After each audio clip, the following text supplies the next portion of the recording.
Hi, welcome back to Christine's Home Affairs. Chris and I are at the farm this week and I've made my way into Bernie's sewing room. Bernie is Chris's mum and I've got a couple of mending jobs to do this week. So there's a couple of shirts here. Bernie doesn't want long sleeve shirts and she'd like to use them in summer. So we're going to chop off part of the sleeves and then we have a pair of hems to do as well. So come and join me while we quickly do these alterations jobs. So we have a shirt sleeve here and I've pinned the area where the hem is to finish. We don't need to put a cuff on the end, we're just going to have a double fold over hem. So the hem I'm going to do is 1 inch, and because it's a double fold I'm going to measure 2 inches from the area where the pin is. And because this is a checked shirt, I'm actually going to follow the lines of the check so that I can have a nice straight fold along the shirt sleeve.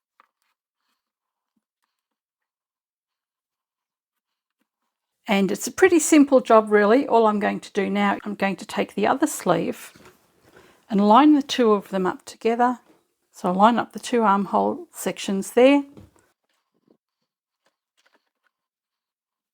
And I'll line up where the cuff is as well. So if I have it even where the cuffs are and under the arms, then I should have good even shirt sleeves. So I'm going to cut them both out at the same time.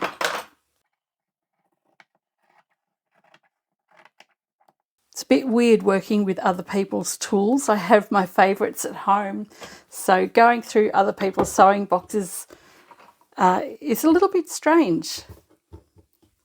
Anyway, there's the pin section, that's finished hem, and we've got a good 2 inches here. We're going to do a double fold on the sleeve.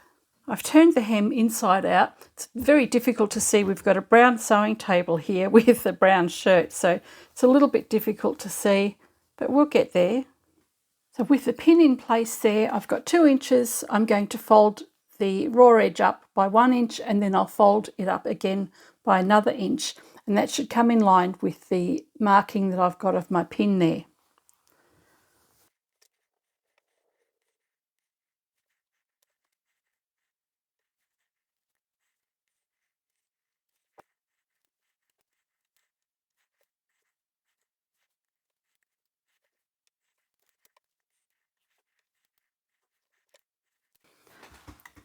I've got to say I'm really pleased that the pins are nice and sharp. I'm very particular about mine. Once you've folded up the first 1 inch row, then we can fold that up again. You can see the pin is in position on the edge there, and that's the finished hem length. Just double check that I've got 1 inch there. And I'll also, before I pin this, I'll also make sure I match up the lines of the check as I'm going around.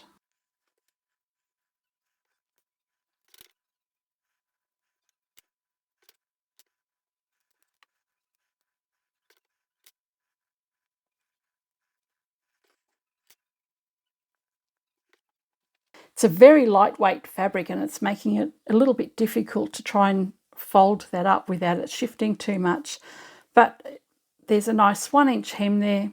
I don't know why I bothered to line up the checks because this is the inside of the shirt. It really doesn't matter. And that's the outside of the shirt. But that's fine. I've got to go and hem the other sleeve now, and then I'm going to just go and sew all the way along the edge of the fold here. Okay, I've pinned both sleeves. Whilst it's inside out, I'm just going to line up the seams under the arm, and I'll just double check that the folds line up there, and that looks pretty good to me. So I can now go and hem this. This is Bernie's machine. It's a Husqvarna, and I've not actually used it before. So let's see how it goes. I don't even know how to thread the thing, but it shouldn't be too difficult, right? Let's see how it works. I've just committed the biggest crime when it comes to winding thread onto a bobbin. There was one bobbin only that fit this machine and I spent nearly 10 minutes on it. So I've just threaded the brown thread over the top of the black. This is something I haven't done in well over 20 years. I'll remove that brown thread that's left later, but desperate times call for desperate measures. I'm having so much trouble just getting started with this machine. It took me ages to figure out how to get a bobbin on the spindle. Finally figured out how to get the bobbin in the bobbin case the right way. I'm so used to working with Janome and Brother and my industrial machine. This is foreign territory for me. I've also had so much trouble with fabric nesting underneath, and that's user error. That was just me not realising that there was no thread in the take-up lever at the top there. I don't know what happened. It must have jumped out at some stage, but I've been sewing for ages and it's just got all these tangles underneath the fabric, and it was my fault. And 9 times out of 10 it's user error. When you're not familiar with a machine, you focus on one thing and it's always something else. Okay, I'm ready to start sewing now. I have the folded edge of the fabric lined up and I'm just going to sew right along the very edge of that fold. And I'm using the free arm on my machine, so the accessory box has been taken off. This is where these domestic machines are really good. You can get your sleeves and cuffs in underneath and work on them really simply. The back stitch at the beginning.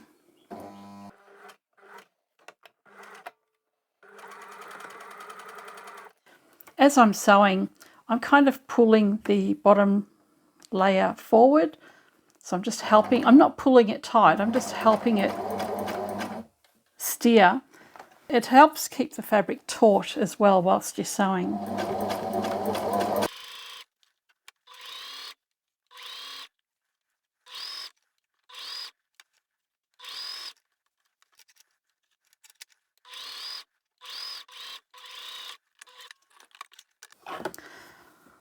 First sleeve is done and I can now do the next.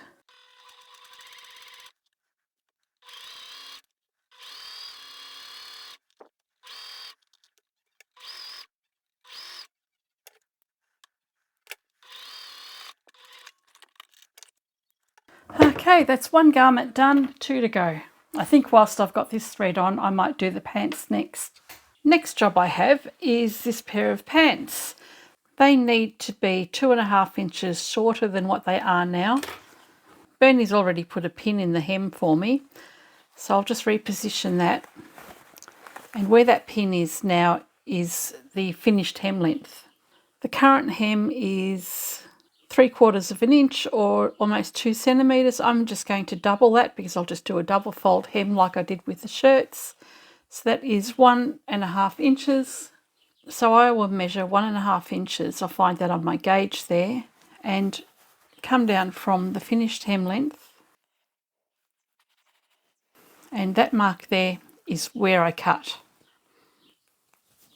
So the total amount that I'm cutting off here is going to be just under an inch. I'll just line up my seam gauge with the amount that I've got to cut off, make a mark along the bottom of the pants there.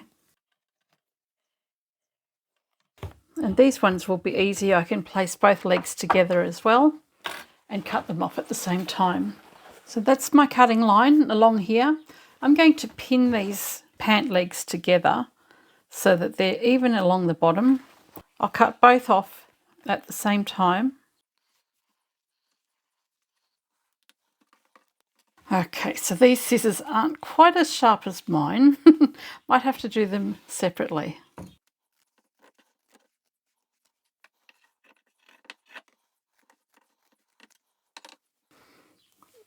And now we can hem them. So if I go back to the original hem there, I'll remeasure the finished length. So that's 3/4 of an inch. And all I need to do now is double fold these pants at 3/4 of an inch. I'll turn them inside out.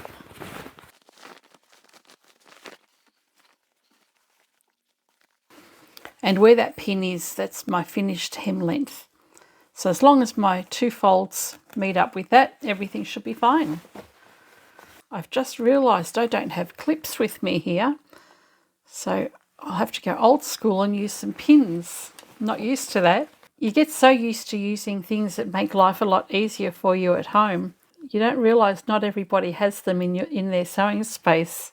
I didn't bring anything with me this week because I thought surely I could get by without sewing for a few days. And I'm pretty pleased about that. I do enjoy sewing every day. Once I've turned up the first fold, I'll do exactly the same for the second fold. It'll be easier to line up because I've got the raw edges as a guide underneath, and I can usually just fold it and feel my way around.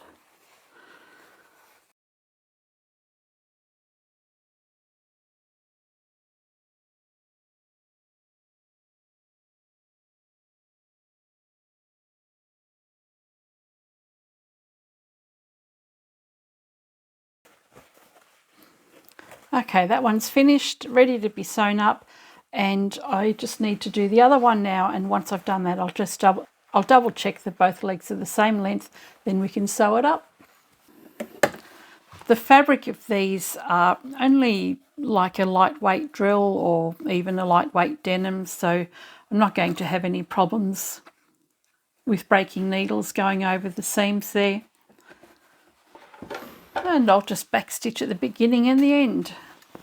Very simple.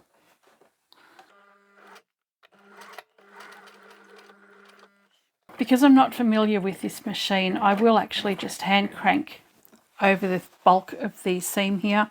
I don't want to break the needle, and I don't want to do any damage to Bernie's machine either.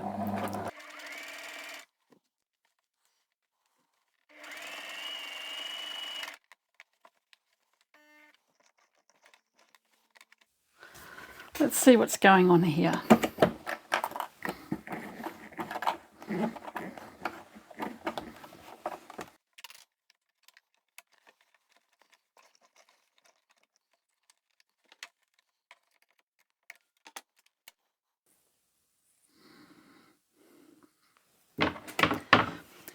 This is one of the reasons why you don't load your bobbins up with different colours.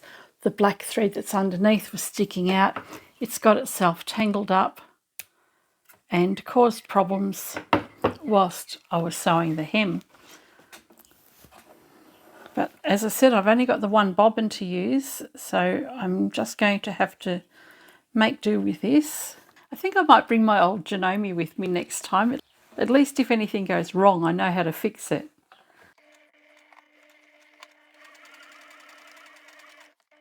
I'm back over the next seam. I'm going to go very slow here.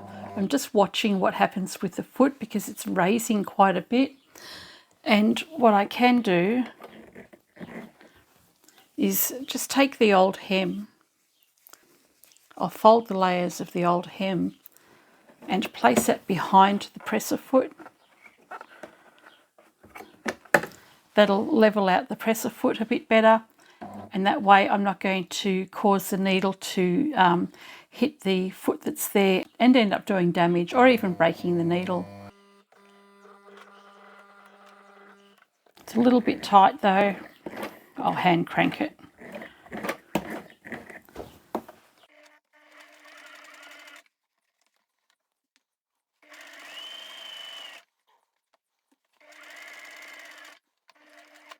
And we'll do the next one.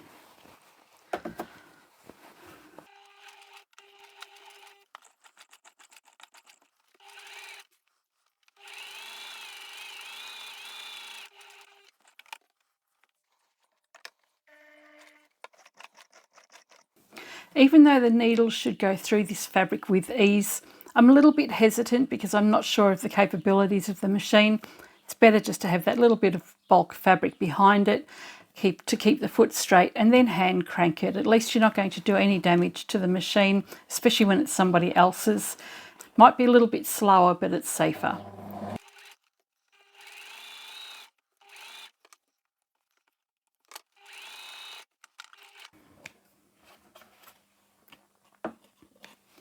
And that's job number 2 done. So that's the finished hem on the pants. It's not a perfect match for the thread, but we're in a tiny country town and don't have the luxury of going out to a major store to purchase thread. So I'm making do with what we've got in the sewing box here, but that's going to be fine. My theory is that if anybody can see that the hem is not the perfect colour, they're way too close to my feet. And the last job I have to do is shorten the sleeves on a winter shirt. So I'll do that exactly the same way that I did with the other one. Do a double fold hem. Doesn't matter what size hem I use, but I like to work with 1 inch because it's easy. So where the pin is, I'm just going to add an extra couple of inches there, cut that off, double fold, exactly like I did with the first shirt. Okay, these sleeves are ready to go, and although this is a blue fabric, there are some brown or fawn coloured threads going through this. I've tried the thread that we've used on the other 2 garments, and I think I can get away without having to change the thread or a bobbin. Bonus! So this one here, I'm doing exactly the same as I did with the first shirt. I'll start on the side seam, back stitch at the beginning and the end, so all the way around, and then all my jobs are done.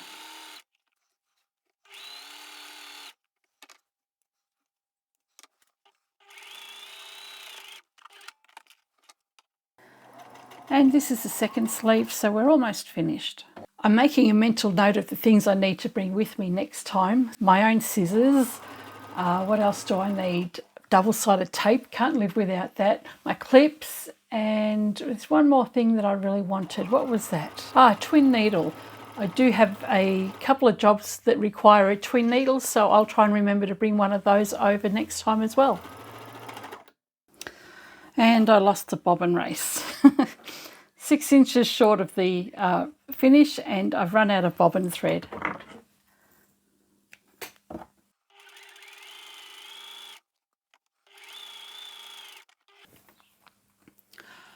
Okay, so those shirt sleeve hems are done, and you can barely tell that I've used a fawn coloured thread. It's so close to the colour of the fawn lines that are going through the fabric that it's going to work just fine. My mending jobs are all done, and next time I come back, hopefully Bernie will have another pile of clothes for me to fix up for her. I do have one more item of clothing to mend, and that's shortening a nightie. That requires a double stitch around the hem or a cover stitch. I don't have a twin needle here, so I'll take that one home and Chris can bring that back with him next time. Just something to do whilst I'm away. Hope you've enjoyed this video, and I'll catch you next time. Bye for now.